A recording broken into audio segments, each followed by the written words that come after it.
The tech force, thank you. The workforce coming out of school and out of college is amazing these days, the skills they have. Software vendors themselves face tremendous challenges these days, from the old model of selling you software to the new model of you subscribing to their software. And the fact that we now expect things like integration, automation, workflow, and artificial intelligence these days. And that ninth trend these days is, this is what keeps me up at night, is ransomware. That could affect any of our business. And we have to have that in the back of our mind as we make our decisions in our software and our hardware. So let's go into each of these in detail. How we work. I started with Hewlett-Packard in the 80s, and they were one of the first companies that had open offices. Nobody got an office. Bill Hewlett and Dave Packard themselves sat in these half-high cubicles like everyone else. You really could not have told that they were the founders of this company. There were conference rooms everywhere if you needed them. There were smaller rooms. And we kind of lost that in the 90s and the 2000s, and I see it reoccurring again. We now have these open office plans, and I have a little shot of it here.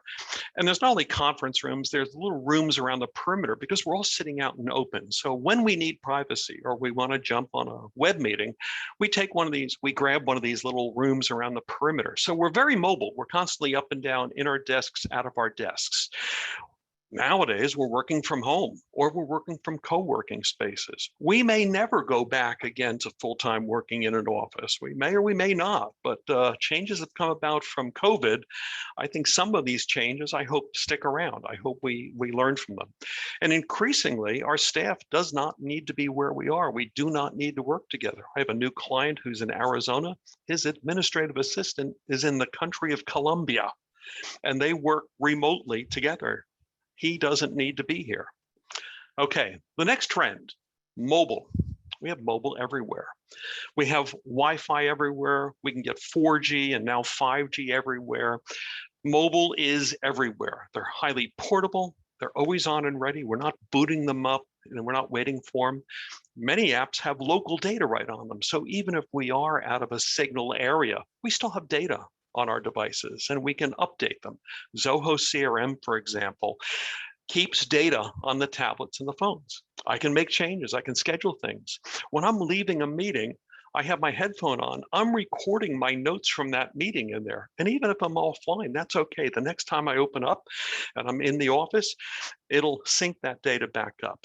And we have 4G and 5G everywhere. I'm up in Hoboken sometimes and I see these 5G antennas going in. So mobile is everywhere. And if I come home in the evening at the end of the day and I get an email from someone, I don't have to go to my home computer and power it on, open it up and do all that. I hop right on my phone or my tablet and I make my update. I can type right there and get it and be done with it quickly. So in these, I happen to have two iPads. These things even come with keyboards these days. They're almost viable workstations or at least secondary devices for us. Okay, the next trend. We now have hardware choices. We do. There was a time when it was all Windows. That was your choice. You go to Best Buy or Dell or wherever and you just buy your Windows device. It's not the case anymore. Many of us have Macs at home. Why don't we have Macs in the office? Our kids are growing up with Macs in school and at home. Why do they have to switch to Windows when they come to work? And these new phenomena, these Chrome devices, they run Chrome from Google, but they're made by Acer and Asus and HP. Chromebooks are little laptops. These things start at $200. They're almost throwaway if something goes wrong. Chrome boxes are little boxes, little smaller than a hardcover book that sit on our desk. We hook them up to a monitor and a keyboard and mouse, and we're ready to go. And the newest thing that I'm intrigued by, these just came out this summer, this Chrome base. This is a device from HP. It's an all-in-one. The computer's in there. That screen rotates to however we need it. It's $599. It's not a $2,000 device. It's a $599 device. So prices are coming down. So we now have choices. Oh, and we still have Windows available if we want. Who uses MacBooks, by the way? Because there are still people that say, well, they're home devices. They're not home devices only. IBM converted all of their employees to MacBooks. 50,000 in place, 100,000 is their goal. Capital One, 12,000. Zoho, the company I represent, 8,000. SAP, and so on. Now combine this, what I talked about before with these open offices. I have a client in New York, Global Citizen. They have about 100 employees there. You may know them for the free concerts they put on in Central Park and now elsewhere around the world each year. They're a nonprofit and they have their certain causes that they raise funds for. They have about 100 people in their lower Manhattan office on Lower Broadway. Nice, beautiful loft space. Everybody sits at these desks, similar to that photo I showed you before. And they're up and down all the time with their MacBooks. They have to hop into a middle meeting for a confidential call or for a one-on-one or whatever it might be. They're very mobile. They're up and down, and they're running around with MacBooks these days. It's interesting too, because the perception is that MacBooks are fairly expensive. And Dean Hager here says that you may pay more upfront for a MacBook, but that will pay off when it lasts longer and you get more life out of it than you do an average Windows machine. And you pay less for support and for all the additional software you need to load onto that Windows machine to protect you from ransomware and viruses, etc. So they are cost effective. Trend number 4. Software is moving to the cloud. There's no question about it. And I'll go in from the vendor point of view of why that had to happen. Cloud, also known as SaaS, software as a service, is all subscription based. You may pay annually or monthly or whatever it might be. It doesn't care what browser it's on, and it doesn't care what computer you have. So if you have a Mac at home and you have a Windows machine in the office, you can still log into those devices. It doesn't care.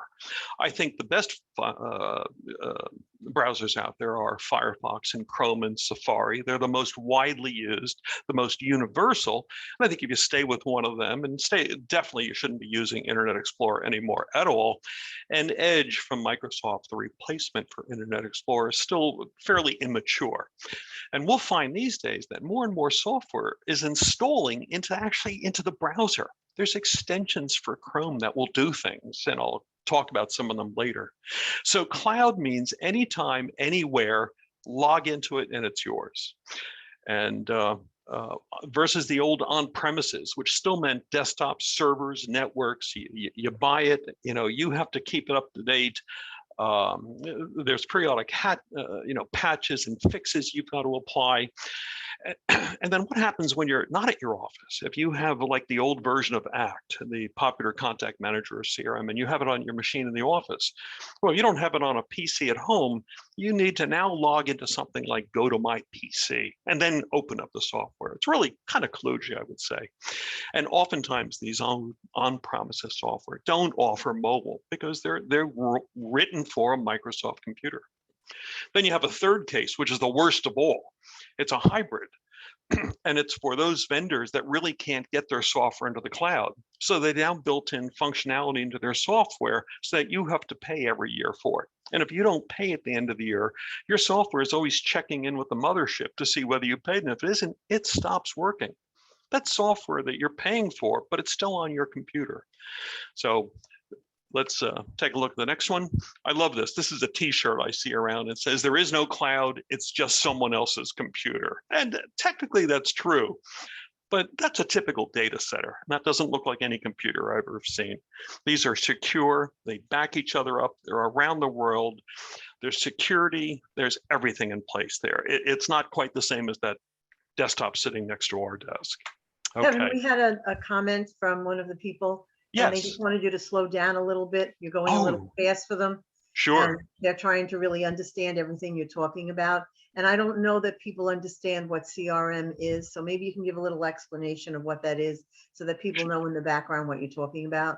Sure. I'll explain it briefly, and then I have more slides there later. Thank you, Suzanne. CRM is customer relationship management. And I think second to accounting software, it's probably the second most important software in your business. It's where you keep track of your leads, prospects, even your vendors, even your competitors. You can think of it as a database. You can think of it in the old days as a Rolodex. It does much more than that these days, but it's a place where we store our customers and we keep track of our interactions, our communications, what they've done. We generate quotes for them out out of that. We track the email that they've sent and we've sent. So, but we'll go into that more in a little while. And I will slow down. I don't have that many slides, but I'm always nervous that I'm going to run out or keep us over. The next trend is that we really have a really sophisticated up and coming labor pool available to us these days. We all hear the joke, you know, if your computer breaks, what do? You ask the kids, they can fix it for you. And that carries into high schools and college and beyond. I know more and more these days in high schools that what I have here is a picture of a rack. And it's got maybe 20 or 30 Chromebooks, laptops in there. And they lock them in there at night and they charge. But during the day, the students take them out, they work on them all day. They're learning Google, they're learning Gmail, they're learning all the Google apps, the calendars and everything in there. When they come out of school, it's more likely they're skilled in the Google world than they are in the Windows world coming out there. In our homes, we have MacBooks, kids are learning on them. And I can tell you personally, much of my business working with CRM was always training. I used to have a classroom that I really didn't need after a while. There's less and less need for training these days on software because of these young people coming out that have been using Facebook, et cetera, since they were 8 years old. They pick up software, they just get it. Not the way I did. But they learn this. They watch videos. And none of the software these days has printed documentation anymore. Do we all remember the days when software came in a slipcase and it had the diskettes or the CD or whatever, and it had a big manual in there that printed? There's no printed documentation anymore. We learn this more easily these days. Okay, a big factor here in software was the pressure on software vendors. I used to be an ACT consultant. ACT is a contact manager, kind of a forerunner of CRM, used by salespeople and marketing people in a company to track their customers. And ACT was fairly typical. They sold, you would buy a copy of ACT. At one time, you'd buy it in a Best Buy. These days, you download it online, but you buy it. And they expected that you would buy it and upgrade every year. And of course, you paid less for your upgrade than you did when you bought it originally. And there was always the teasers to get you to buy that upgrade. The reality was that users would average buy upgrade every 3 years. That's not a reliable revenue stream for these software vendors. And they really couldn't sustain that model. And the problem was that they'd have to put what I call forced upgrades or teaser upgrades. QuickBooks has connections to the bank, and it can do your bank, it can help you with bank reconciliation and download your statements. So what QuickBooks finally did was they put some functionality in there that would stop those bank the reconciliation, the downloads from working after a couple of years to force you to upgrade. So that you had to then buy that next version of it. ACT did the same thing. They would stop working with the newest version of Microsoft Office, which you'd need to write business letters and merge letters out. And they'd say, I'm sorry, you're running a new version. You need to get the new version of ACT also. So, and that frustrated people. And there was always this issue, what version were you running? And you're responsible for updating all of the service packs, the hot fixes. So software vendors found out that recurring reliable income from subscriptions was the way to maintain that revenue stream. And then you can continually improve that. You don't have a new version each year. You release a feature as it's available. And there's no more versioning. We're all on the same version. Everyone around the world is running that same version of that CRM, for example. The only difference is now there's different editions. Many of them have even a freemium model, which says there's a free version, doesn't cost us anything, free forever. It doesn't have a lot of features in it. It's usable.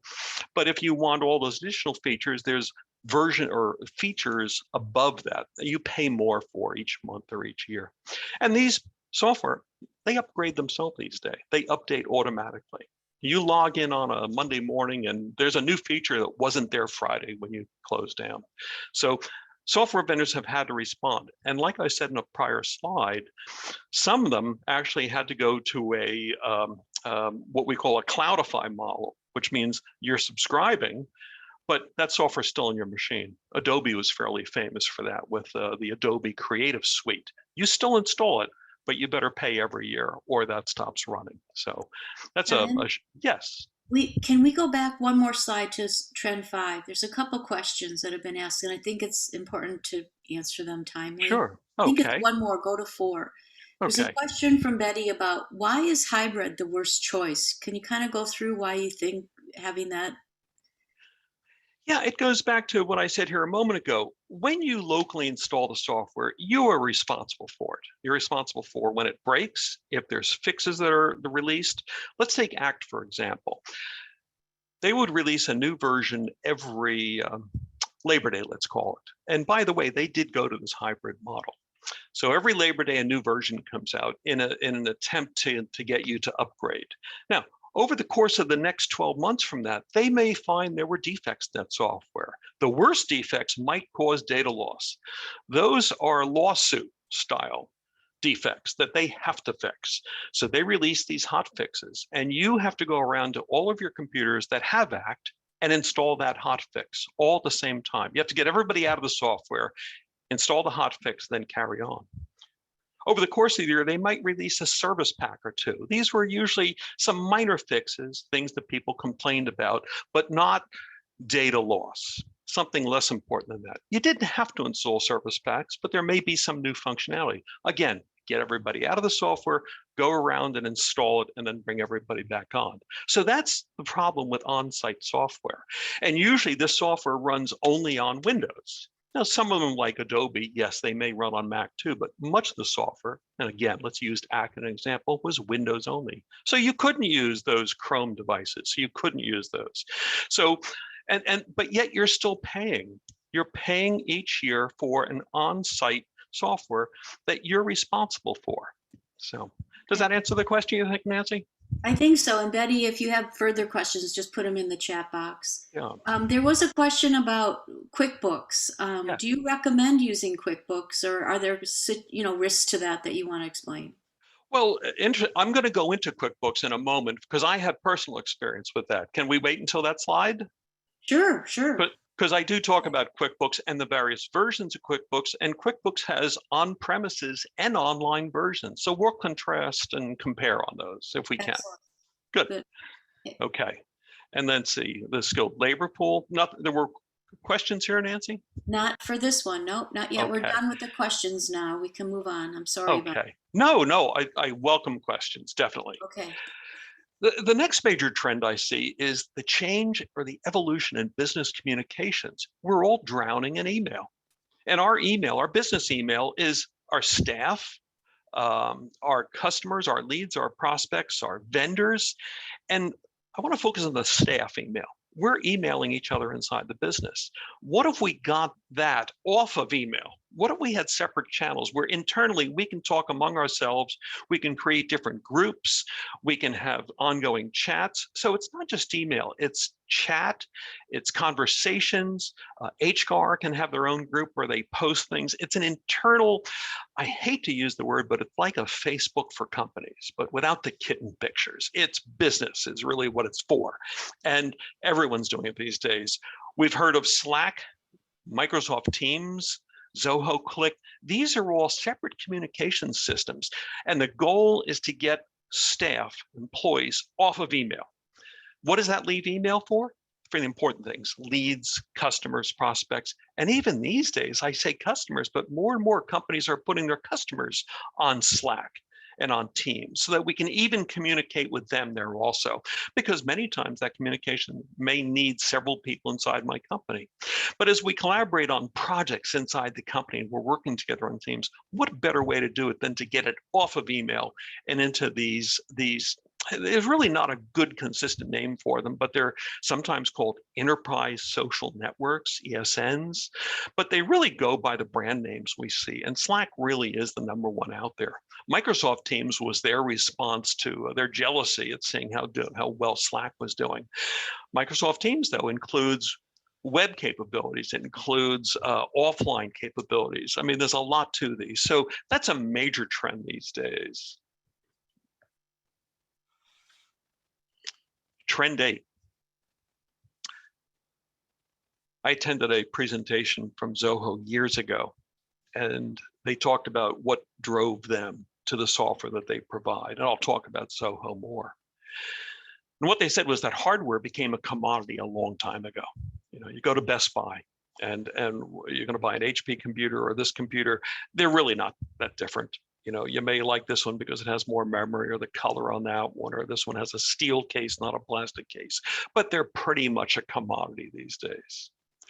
Sadly, software has become a commodity. Whether you're running QuickBooks or Peachtree or Xero, any of them, they're all pretty good accounting software packages. They've really become a commodity. So the differentiator these days, and the way to differentiate your software, is integration. And I'm going to spend a lot of time talking about integration. Integration in general means your software should talk to each other. You shouldn't have to do that yourself. And a perfect example is that if I get a new lead in and I put them into my CRM, and then I put them into my QuickBooks accounting, and then I have to put them into my email campaign, perhaps that's Constant Contact or MailChimp, I'm putting this data in 3 different places. I shouldn't have to do that. And if they ever opt out of my emails, do I have to remember to go to all 3 of those places and get them out of there? Or they change? Software should talk to other software. That's what integration is, to save us the time. Otherwise, we're doing all that effort. So that's integration, and we'll talk more. Okay, an example of integration right off the bat. In my CRM, I may get a new lead. Maybe they emailed me. Maybe they called me. Maybe they filled out the contact form on your website and they came in. I may not know much about them, but the first thing I'm going to do is go over to LinkedIn. And in LinkedIn, I'm going to look them up, and 90% of the time I find them in there. And now I have a button that I can click that brings all their information into my CRM for me. I don't have to retype it. And it gives me far more information about them than I would have had just in a phone conversation. I can see if we have shared connections. I can see where they've worked before. I can see their specialty. I can look at their company and see the names of other people working there without having to type it in. That's integration. My LinkedIn feeds into my CRM. My work calendar, I happen to use Zoho Calendar for my work calendar. I also have an appointment setting program from Zoho that lets people book time on my appointment. But I keep my personal information on a Google Calendar because that's my personal information, a doctor's appointment. If I have a doctor's appointment during the week, I don't want someone to be able to book an appointment at that time. So my work calendar talks to my Google Calendar and knows when I'm available and when not available. That's integration. And I'll talk further about this idea that best in class or best in breed applications from different vendors don't always necessarily talk with each other. And we'll talk about what we do, how you can recognize that, and the ways to get around that. Good so far? Yeah, very good. Good. I want to give an artificial intelligence example. This is creeping in these days. And this is why I'm so glad I'm still in the computer industry, because this is where we've gotten to. In my Zoho CRM, and I'm sure Zoho CRM isn't the only one that does that, when I land or look up a certain contact or a lead or a prospect people I'm working with, this is on my screen.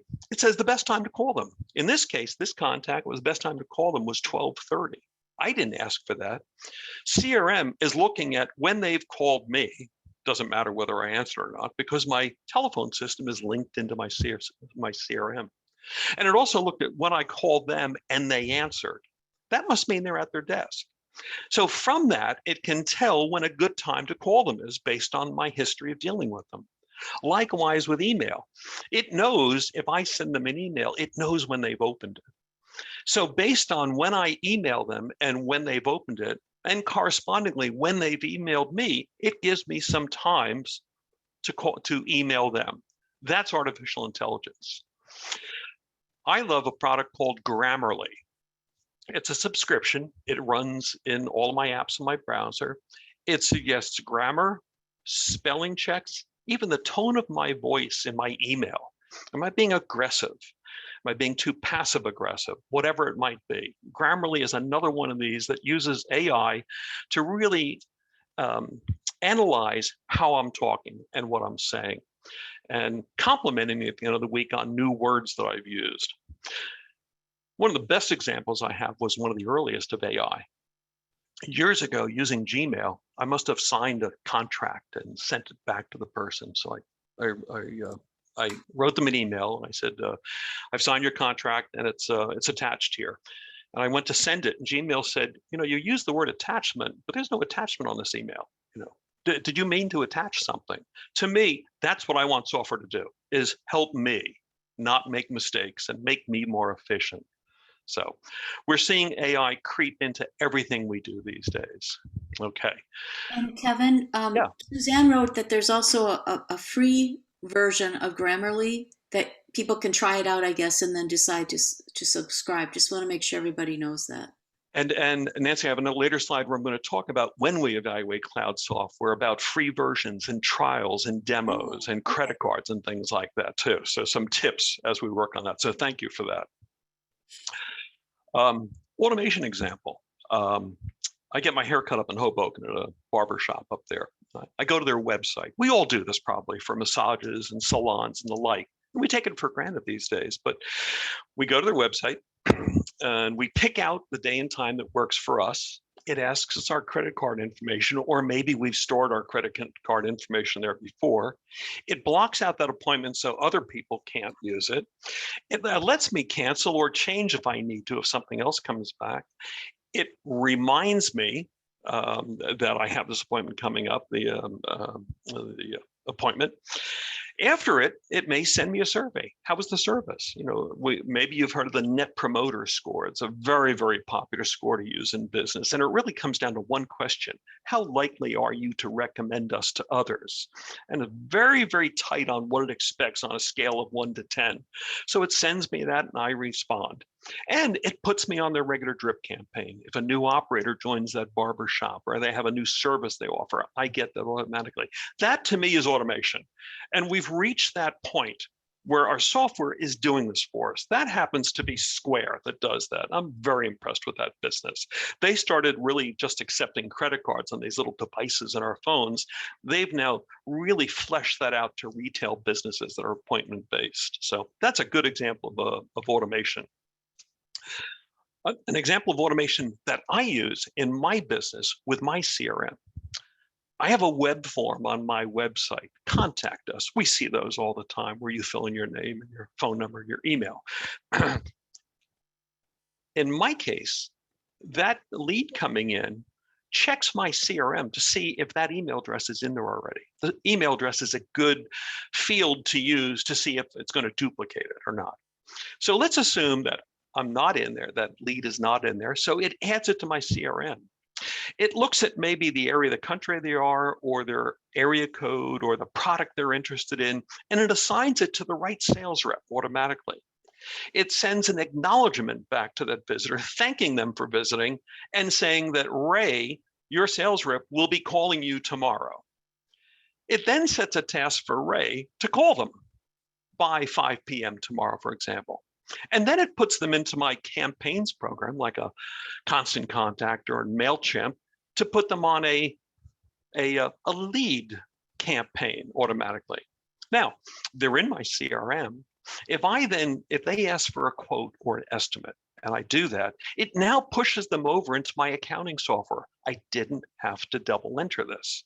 And then if the sale was won, it knows to create a new project because I'll be working with them for a while and I need to track timesheets and there's things for me to do.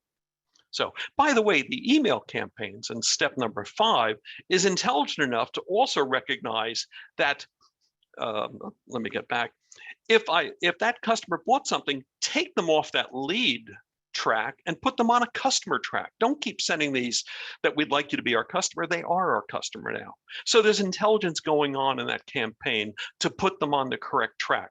They're a customer, they're a former customer. Oh, and if we don't hear from them in several years, put them on a different track to say, please come back, or whatever it might be. So again, automation. So let's summarize what we've gone through here. And I like to say that the software that you choose, when you ultimately choose it, we'll talk about how you choose it, needs to support you in the way that you conduct your business. So it needs to be compatible with your particular, as we call it, your vertical. You might be retail, you may be B2B, B2C, you might be in the medical practice. Whatever it is, that software needs to understand and work with you in that. It needs to enhance your business. It needs to make you accessible, like those contact forms that you fill out and you get the automated response back. You need to be easy. You need to be wherever your customers are so they can make appointments with you. It needs to do some of your work for you. You shouldn't be double entering or triple entering. You should put it in one place and it should work from there. And it certainly shouldn't get in the way of your work.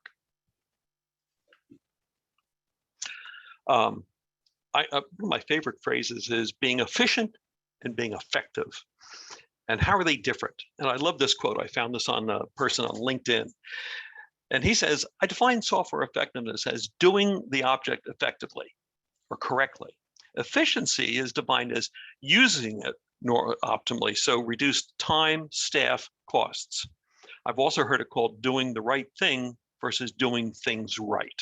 Software should do that for you. It's no longer just Excel where we're typing in cells and cells of stuff these days. That software should be doing something for us. Okay. Your core software is probably an Office suite. And you really have three major choices these days. You're either using Microsoft 365. That's the new word for Office or Microsoft Office. It's now under this umbrella of Microsoft 365. It includes Word and Excel and PowerPoint and Office, Outlook, and it even includes Microsoft Teams these days. It's included there. Your other choice is Google Workspace. That's the new word. They used to call this Google Suite or something like that. That's Gmail and the Google Calendar and all. They're comparable, very similar to what Microsoft Office. And then there's the Zoho Office Suite. These are all-in-ones that we have available these days. But there's other ones, you know, LibreOffice, OpenOffice. Some of these are actually free. There's no cost for these things. So you may want to look into one of these also. I, as a consultant, when I go into a business that calls me and is interested in Zoho, one of these is already there. So we live with it. So when we talk about integration, any software that I work with has to integrate with the Microsoft suite, and it has to integrate with the Google suite because they're not going anywhere. They're there, they're in place, and we need to be compatible and understand them and cooperate with them. Okay. Let's talk about the kind of the categories of software. This is a Zoho slide, but it really fits anywhere. We have financial software, whether it's accounting or ERP. There's very popular expense reporting applications today. These days, I have an app on my phone, and when I've gotten gas in my car, I hold the receipt and I take a picture of it with that app, and it scans it, converts it, understands that it was at a quick check and that it was $15, and I just enter my mileage into that point, and that actually pushes it right to my accounting software. So I'm not entering, again, this idea, I'm not doing double entry. That expense is going right into my accounting software, and it understands the general ledger account that it needs to go to. It understands it's from me. And there's also an approval process that says, you know, did I stay within certain limits? What are my meal limits and things like that? So that's expense talking to accounting. ERP, whether you've heard it or not, is enterprise resource planning. It's just this grand accounting that's used by larger companies that does far more than our typical accounting software does. I really never understood the difference until I started working with a large customer out in Kansas who had a big popular ERP in place. And then I found out that when they put a new contact in, that had all sorts of add-ons that would go in and look at that address, normalize the address from the post office, understand what county and what municipality or what tax consequences there are. There might be 3 taxes on that account. There may be a state, there may be a county, there may be a special improvement district. So there was all of this tax knowledge that this thing would apply to it. It knew who to assign it to based on the territory, down to the street. So ERPs are like accounting apps on steroids and far beyond my needs and maybe some of yours. We talked a little bit about the category of communications, things like Microsoft Teams or Slack or chat applications, anything that gets communications off of email and into a separate channel. Increasingly these days, people are focused on their tasks, projects and tasks. Very popular applications like Trello and Asana and Smartsheet, all cloud apps, all cloud-based to manage their tasks, assign tasks to others, be notified if they haven't done it or if they have completed it. In sales and marketing category, we certainly have the popular CRM that we've talked about a little bit, and various email campaign programs. I've been talking about MailChimp and Constant Contact. There's many of them out there. They're all good. We'll dive into those a little bit further. HR applications these days, Zoho in particular has Zoho Recruit for recruiting, which will scan the job boards and pull down resumes and categorize the skills they have and do some automatic matching for us so we know who to go after. There's time clock applications, annual reviews, shift type tracking. So, and we even see the ads on TV these days for the person from Shark Tank, that Barber that does the advertisements for a very popular people type application out there. Support for ticketing, for remote assistance if we have to get into somebody else's computer. And then our presence, our website and our social standing on various sites. And then there's even some all-in-one applications like Monday.com, which tries to be most of these things in one application. Zoho One tries to be most of these applications. So any questions on that before we go on?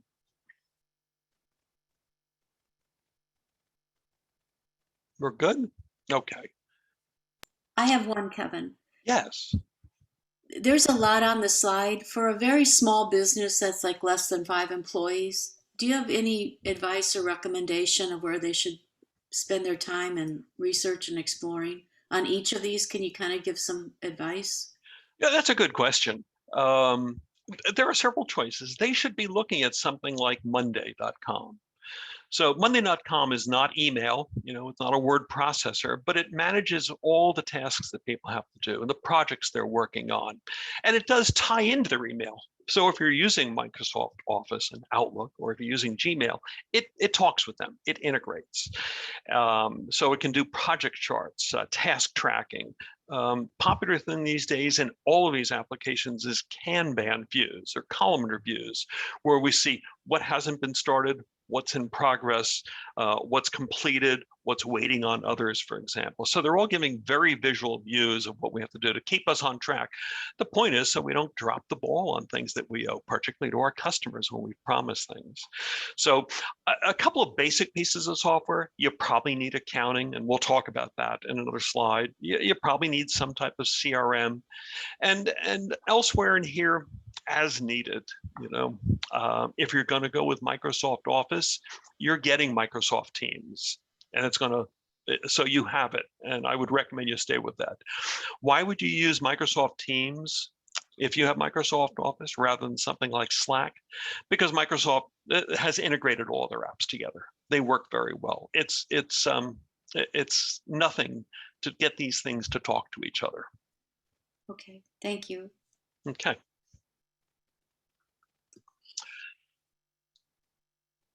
Once in a while, I come across a client who doesn't use an accounting software. They use Excel, for example, and it scares me to see that. Why do we buy accounting software or CRM software, for example? Why do we buy any of this specialized software? Why don't we just use Word or Excel? And let's take a look. And I use QuickBooks because it's so widely available and so popular. You could use Excel. You could put you could have different tabs and put your expenses and your income on different tabs. But we use a product like QuickBooks because it does all the double entry for you. It maintains your general ledger. It does your balancing transactions. I love the fact that all of these accounting software will log into your bank and pull down your bank statement and try to automatically reconcile. When it sees that you invoice someone for $3,000 and it sees an incoming for $3,000, it says to you, this looks like this one. And you say, yes, that is, you are correct. So it tries to reconcile and shows you what it can. It does all of your profit and loss and balance sheets for you. It handles expenses from these other expense applications and approvals. And you can actually pay people out of it, and you can take payments in various ways by PayPal or Stripe or whatever it might be. That's why we buy purpose-built software. And maybe if you're very, very small, you might think you can start with Excel. You might. But I think you're going to find that QuickBooks does so much for you and saves you so much time. And what I say for QuickBooks works for most of that accounting software. I don't see that as much anymore, but I still see the second case. People who don't use a MailChimp or a Constant Contact, they use their email and they just load lists in there and they email out to them. And that really, I get the shakes when I see that. These products like MailChimp and Constant Contact continually work very hard to stay whitelisted, meaning mail servers that are receiving the emails trust them. So they have what I call a high delivery rate. And that's important. When we send out an email, we want to be reasonably assured it's getting received, not in the spam folder. In these days, we find that I have many companies where we may have a local spam folder that we can see, but the company may have a spam folder, so it doesn't even get to us. And we'll never see those emails. If we happen to check our spam folder, we may see those, but things that are being stopped at the gate, we'll never get. So we want email. We want to send email that gets through those filters for the right reasons. The second most important thing after the delivery rate is the open rate. We want people to open our emails when we send them. How do we do that? Well, a lot of that is our skills at writing good subject lines and things like that. But the open rate is also based on, is this thing getting right into your inbox for you where you can see it? So these products all support good open rates. They also let us do A/B testing. A/B testing is popular these days. If we're going to send a list to 1,000 people, we may take the 100 of those 1,000 so far and start with 2 different versions of an email we're sending out, different wording, different images, different layout. And we'll send one of them to 50 and the other one to the other 50, and we'll watch the results. And if we see a significant improvement in A over B, that's the one that will go out to the other 900 recipients. So that's A/B testing, where we fine tune our message that we're sending out. I think most important of all, though, is that people can opt out, because when we use these products, there's a footer put on that email automatically at the bottom. We don't even put it there. And that footer says, if you want to unsubscribe, click here. It says, why are we sending you this email? How did we come to meet each other? In other words, it meets all of the requirements of the CAN-SPAM Act so that we don't get sued. So your normal email app, if you come up with a distribution list and send an email out of Outlook to your list of 100 people, it's not going to do any of this. And you risk people opting out. And by the way, when a person opts out in one of these things, these products know not to send them the next time. You don't have to do anything. If they've opted out and you email to them next week, they're not getting it, because MailChimp caught it for you. So you don't have to think about this. So that's why we use purpose-built software. Okay. Now that we've talked about purpose-built software, now let's talk about off-the-shelf versus specific to your industry.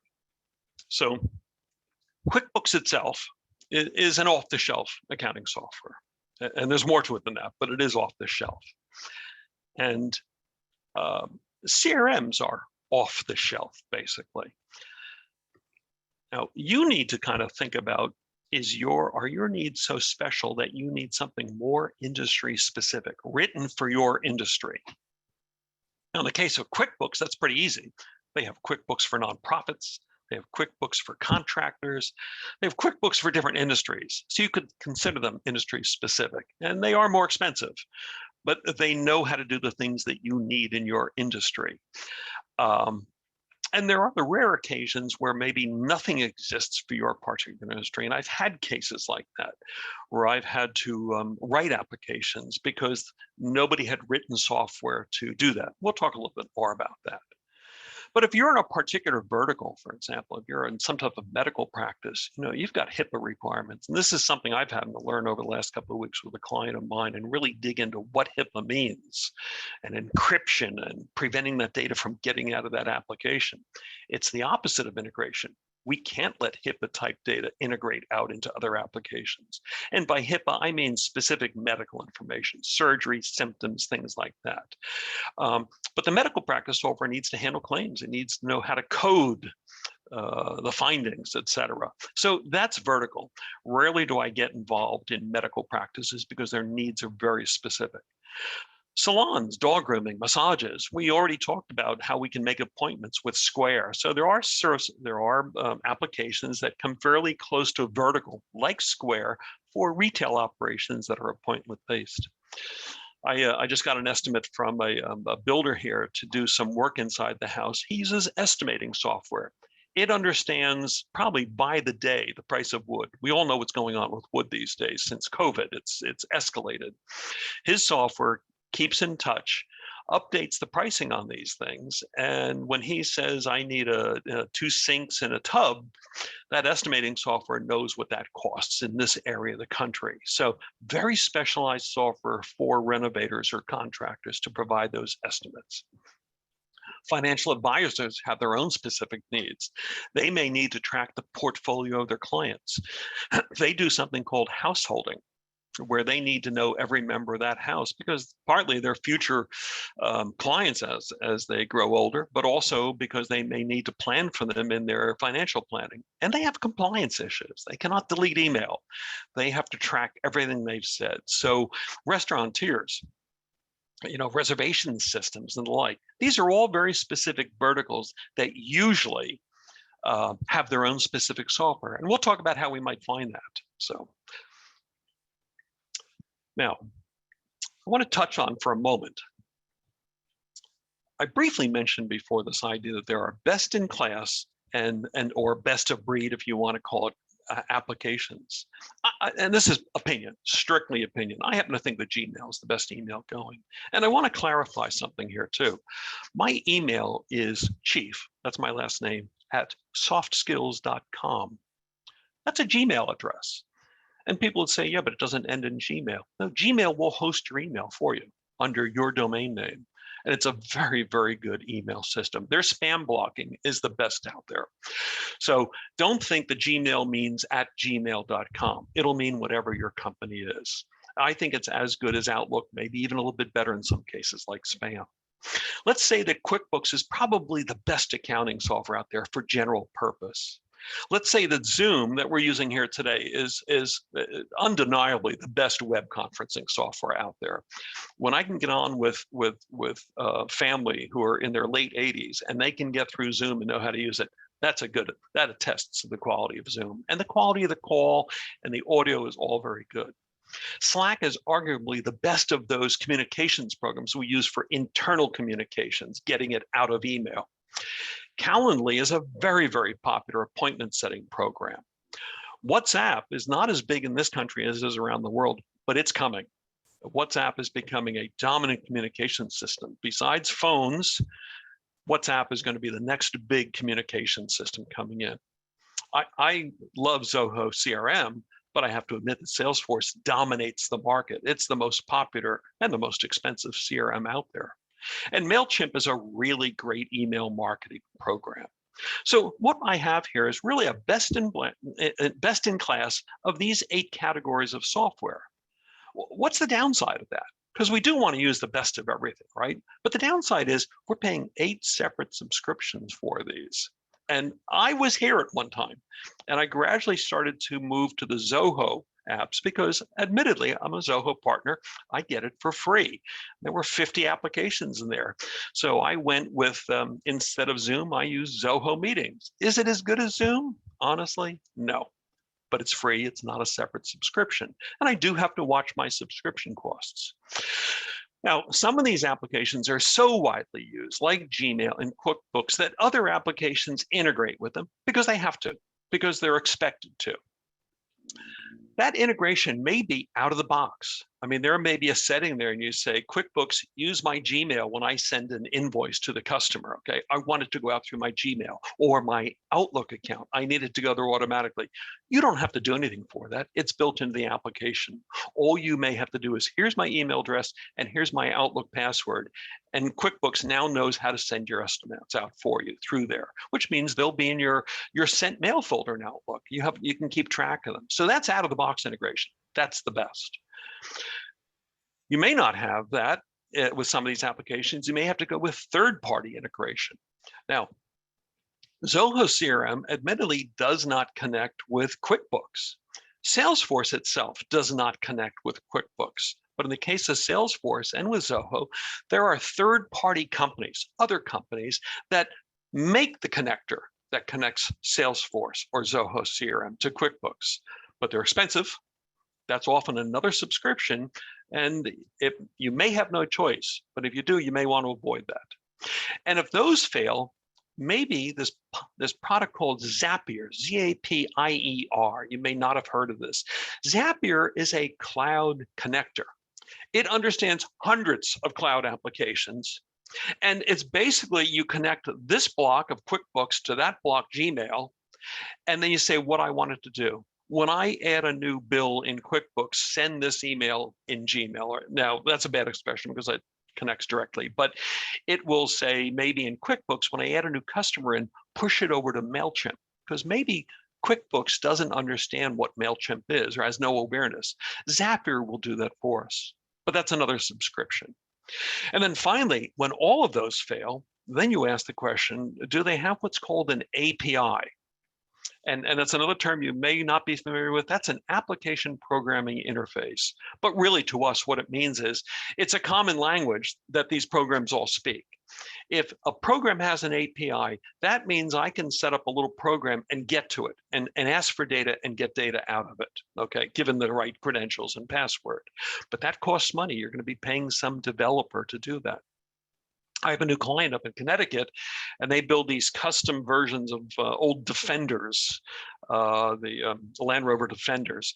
And they were a car shop long before they started building this new car. And they use some product called, I don't even remember, but it's like Tech Auto or something. And they have Zoho CRM.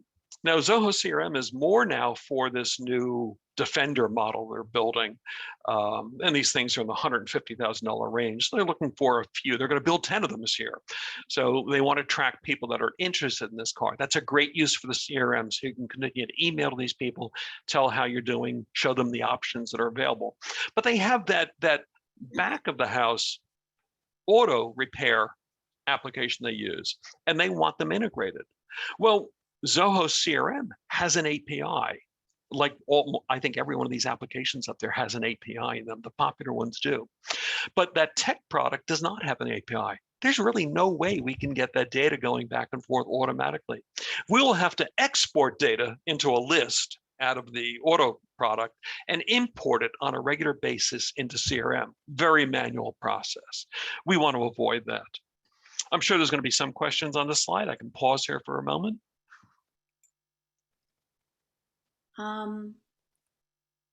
It says, Kevin, there's a bunch of questions along the way, but just so you know, it's 10 after 11. Okay. I mean, most everybody has stayed on the call. Obviously, the information that you're sharing is very helpful and very useful. I myself have found it tremendously educational. So if we want to try to wrap up and then maybe Nancy go through the questions that you have in the chat room. well, how many slides do you have left, Kevin? I probably have about another 10 slides, and we can get through them a little bit quicker. Yeah. And we can even skip some on the way. Okay, let's do that. Okay, good. Let's get on to a simple slide. How do you find and evaluate the right software? Search. That's the best way to do it. Go online and search. Search on accounting software. Now, I want to warn you, though, when you search on software, maybe massage software, whatever it might be, the top results you're going to get are going to be from companies like Capterra and G2 and Business Software. Those are 3 sites that try to get you first. They pay to be the top of the list. They're not software vendors. They try to be clearinghouses so that they can sell your information to the software vendors. The best thing those sites are for is to get the list and the names of the popular accounting software that's out there, or the popular CRM software. And almost everything you're going to find these days, you can assume is cloud-based. So when you see a Capterra results, and they'll often use the word comparison in them, then you can go through, read reviews, but the reviews are really not very helpful. They're all very positive because they want those vendors to pay them for the leads they're getting in. So get the names from there and then search on the actual name of the software. When you do find one or several software that you're looking for, try to get a demonstration. Most of these companies will get on with you on a Zoom meeting and demonstrate the software to you. You should be able to sign up for a trial. These trials usually run 30 days, or they may even have a free version for you, free forever. Now, if they want a credit card just for you to sign up for a trial, that rubs me the wrong way. I'm usually very cautious of that. The good companies do not require a credit card for a trial. Then you've got to consider, are you coming from old software? Do you have an old accounting software package and you're going to need your data required? That's a topic for a different day, but keep that in mind. Who is going to do your data conversion for you? Okay. As you evaluate the cloud software, a couple of things you need to keep in mind. Do they provide full backups of your data? I'm working with a company right now that uses a Cobra cloud application, and we can't get backups. So we've had to go back to them and say that our bank, which is, the bank requires it. And most of your banks will require you to have offsite backups of your data in a safe deposit box or somewhere in your office. So avoid any software that does not let you back up your software. You need to back it up so you have it. You also need to back it up in case you ever want to leave their software. They want to make it difficult for you to unsubscribe. You need that data. So do they publish their pricing? Can you subscribe monthly or only annually? And again, this idea of be careful of these Capturas and G2s. They're really trying to lure you in to fill out and submit information so they can sell your lead to other companies. Okay. In accounting, let's just hop through some of the very popular names in accounting. Obviously, QuickBooks Online and QuickBooks on premises. I'll talk about them. Xero, very popular. Up. Sage 50, which used to be called Peachtree, Zoho Books, NetSuite. These are all very popular brands of accounting. You're going to get the slide deck, so you don't have to write all this down. You'll be able to check this later. Now, some tips for you for accounting software. You're the owner. You choose your accounting software, not your bookkeeper, not your accountant. Your accountant doesn't want to have to learn a new package. They're going to want you to use what they're used to using. If you decide you want Xero and they're on QuickBooks, you either have to convince them to learn Xero, or you have to find another accountant, or you have to give it to them and get what they want you to get. But I think you as the owner should control what accounting software you use. Make sure that you use it. And make sure it's available on mobile so you can track and monitor usage and outlays, et cetera. And I love this old Cold War expression, trust but verify. We have bookkeepers, we have accountants, but this was sad. I saw this recently in the news. There was a person down here that embezzled over $750,000 from De Angelica, my favorite guitar company in New York. And he had an online gambling problem, and it was almost $1 million before they finally caught him. Someone was not watching over their shoulder. If you have your accounting also on your tablet or your phone, you can check in there. If you set up alerts to let you know when there's money going out, you can examine it. You can trust, but you need to be on top of it. They need to know you're watching also. Okay. CRM, popular names in CRM, Salesforce, Zoho CRM, Microsoft CRM, HubSpot, Sugar, and some of the older ones, Act and Goldmine, are all very popular. But really those four first ones, Salesforce, Zoho CRM, Microsoft CRM, and HubSpot, those probably own 60% of the market, I would say, among them. So, okay. Some tips for CRM software among your staff. Using it is not optional. It's a required part of the job. And dollars to donuts, your top sales rep will really not want to use it. And you're afraid, I got to get them to use it. But they're bringing in the revenue, and it's a conflict sometimes in companies. So you just got to learn to deal with it. You need to use it. They need to know you're using it, and you're going to talk to them about deals that are in there. What do we need to do to push this forward? And remember, it's your data. It's not their data. And one more thing, your employees should be under an NDA not to release any of this data. And they need to use it. It's a condition of employment. You lead by example by being in there. Its use should be in their annual review. It should be a KPI that they're using this. You need to develop a policy on mobile devices, whether or not they can bring their own. They can install their software on any devices you give them. That's your device, not theirs. And consider seeding. Seeding is where you put in, and I'll tell you a little quick story. I put my name in all of my customer CRMs so they can find me and they have my email, et cetera. A couple of years ago, I got an email from a company that I hadn't heard of before, but the sales rep's name was very familiar. And I thought, gee, I thought he worked somewhere else. And I looked it up. He did. He worked somewhere else. Well, how did he get my name? Well, I reported it to the owner of the business and they filed a suit. He stole the database with him when he left. So seed your list with relatives, spouse, whatever it might be. So if they ever get an email, you know they've absconded with your list. Okay. Quick story for me. How did I'm going to jump through this. I had started to move to cloud applications in 2010, 2011. I got my first iPhone and iPad, and then Superstorm Sandy hit. I was with no power for 2 weeks, and I had already moved into rooms in my house. So I was working out of my home now at that point. One of those sailboats down there is mine. It was piled up after Sandy. But I had my tablets, and I had moved to all cloud devices.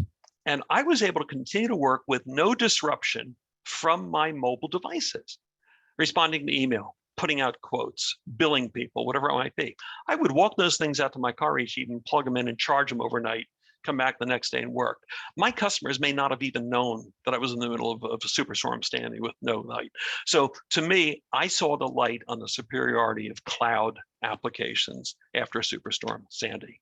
Okay, my current configuration, I do mix, I'm telling you about all these Zoho apps, but I'm still on Google Workplace. I use Gmail, Google Calendar. I do have Microsoft Windows on my desktop because I have applications that I have to run that don't run in the cloud. So I have a mixed environment here. I also have 4 crazy large monitors. I think after staring at computer screens for 50 years, my eyes are going. So I have lots of monitors. And I have things like these communications programs up and my chat programs up all the time. So I'm always in touch and always online. Okay, I'm going to skip the case study. Just about me, real quick. Zoho is this company that they have a line of 50 plus different line of business applications, CRM, accounting, campaigns. They have 8,000 employees. They have over 50 million users around the world, and they've been in business for 25 years. They're headquartered in Austin, Texas, but everybody's really in Chennai, India. I've been there twice to meet them and see how they work, and it's been wonderful. 9 years ago, I signed up exclusively with Zoho. So I'm an advanced partner of theirs, and that's all I do. Many companies decide we don't want to set this up ourselves. That's really not our specialty. Come in, set this up, onboard our people, convert our data into everything. That's what I do. My Q&A? Any final questions? There are a few questions, Kevin. Okay. One is from Paul. At what point is it better to move from something like Excel to QuickBooks? Is there a revenue or time or return on investment point that identifies when that is the right upgrade? Don't you think that comes down to how much time you're spending in Excel? Because it's not doing much for you other than totaling up your expenses and your income. And on that slide, I talked about how QuickBooks and all of these accounting packages will pull your bank statements in. They handle automatic payments. They receipt of invoices and payment to your vendors. My time is worth a lot. And I think that I can make more in an hour doing what I do than I can save in an hour's work on Excel. So I'm a big fan of using things like QuickBooks. I can't give you at what point you need to do it, but think about what will it do for you and evaluate that. How will it save you time? And when does your time become more valuable doing what you do well? Is that an answer, Nancy? Yeah, it's a very good answer. Okay. And we often say that to add on to that is to hire people who will do the things that are not your bailiwick, which you're really good at. Yeah. I mean, QuickBooks is like another person, another hand in your team. Here's another question from Nicole. I'm interested in using Gmail for my emailing for my company, but there is a cost. Do you suggest any other company for simple emailing or simply emailing? Yes, there is a cost. It's I guess the Google Workplace is probably about $12 a month per person. So it is about $144 a year for that. For that, you get mail using your own domain. You get the calendar and all the other Office apps. And what can you do as an alternative? I said that I think the Gmail is about the best email application out there. We do have Zoho Mail. And it starts at free. That's not a trial, that's free. And Zoho, I will say to their defense, is very careful about selling your data. As a matter of fact, they don't sell your data. They don't share your data with anybody. And that is something that Google does. So if you wanted to look at something else, you could look at Zoho Mail. And it is free. There's limits, obviously. There's limits on the size of attachments and things like that. But it's a pretty good email system. You notice I'm still staying with Gmail. Old habits die hard. I'm so used to it. I can't spend a lot of time relearning a new system. But take a look at Zoho Mail, possibly. Okay. And our last question, what about security? Can you build a business of any size without security or defense against ransomware? Like, what do you recommend for them as a small business to do about ransomware or cybersecurity?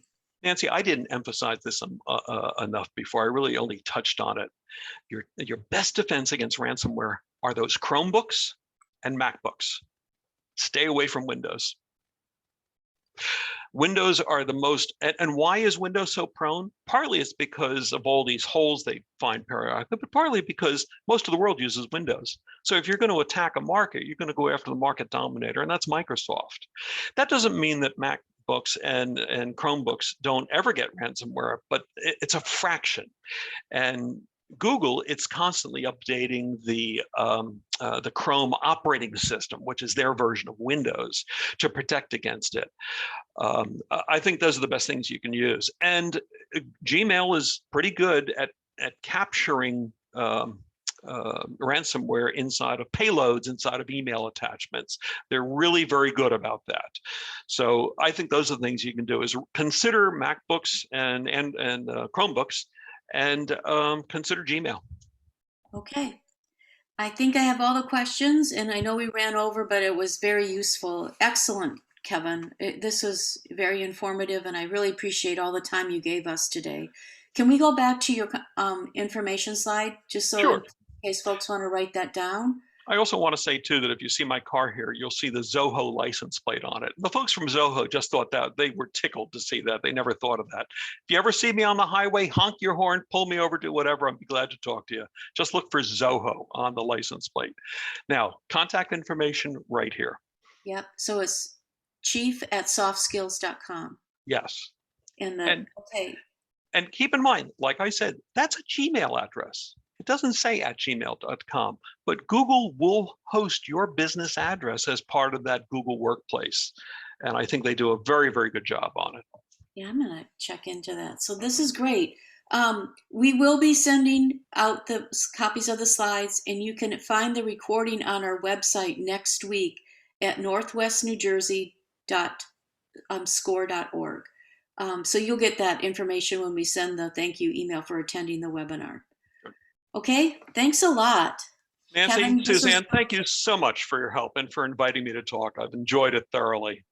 It was so informative, Kevin. I really appreciate it. Much more than I ever expected.